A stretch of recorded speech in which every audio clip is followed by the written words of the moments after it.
What would you do if your own sister demanded to move into your newly purchased home, claiming it was wasteful for you to live there alone? In today's story, our protagonist's choice is a masterclass in how to handle audacious entitlement.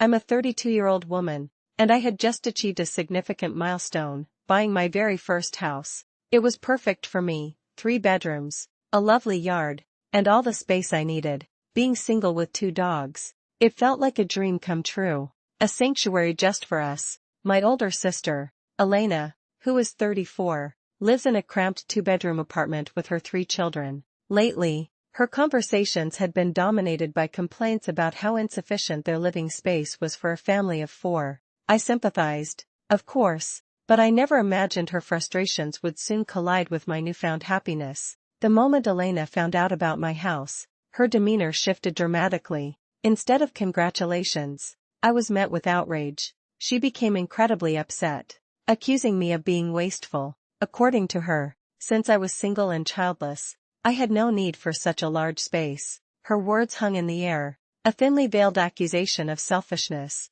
I immediately shot back, reminding her that how I chose to spend my hard-earned money was absolutely none of her business. But Elena wasn't deterred. She escalated the situation, taking her grievances straight to our mother, bemoaning how selfish I was being. The very next evening, my phone rang, and it was Mom. Her voice was firm as she delivered Elena's proposition. I should let my sister and her kids move into my house. The audacity of it stunned me. My house, the one I had saved for, worked for, and paid for entirely on my own. I unequivocally told my mother that no one would be living in the house I paid for except me. I even pointed out that the extra space she deemed so unnecessary would be perfect for my dogs to play in. Mom's response was immediate anger, labeling me unreasonable. She argued that Elena's children were growing and needed the space far more than my dogs did. It was a blatant attempt to guilt-trip me, prioritizing her grandchildren's perceived needs over my personal property and my own choices.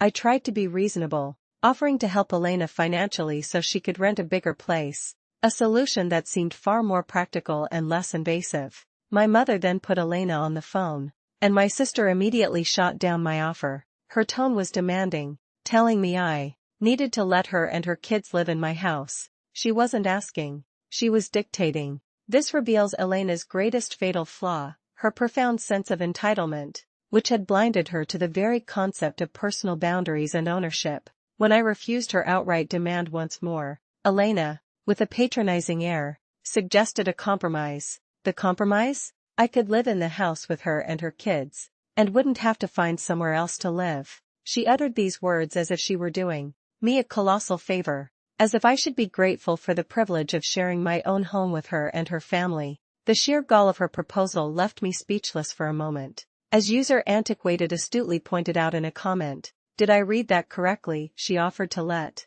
you stay in your house once she moved into it as a compromise? A house that you paid for?" At that point, I had heard enough. "You've lost your mind," I told her, and promptly hung up the phone. I know my sister is struggling financially, and I genuinely feel for her situation. However, this level of entitlement, this demand to simply take what isn't hers, is utterly ridiculous. As another commenter aptly put it, she made her life choices. You made yours. She cannot expect you to now pay for hers. You went above and beyond by offering her money to upgrade. She should not expect you to sacrifice your personal freedom so she can benefit. The core lesson here is clear. Personal boundaries are paramount, and no one is entitled to another's property, no matter their circumstances. What do you think? How would you handle a situation where a family member felt entitled to your hard-earned assets?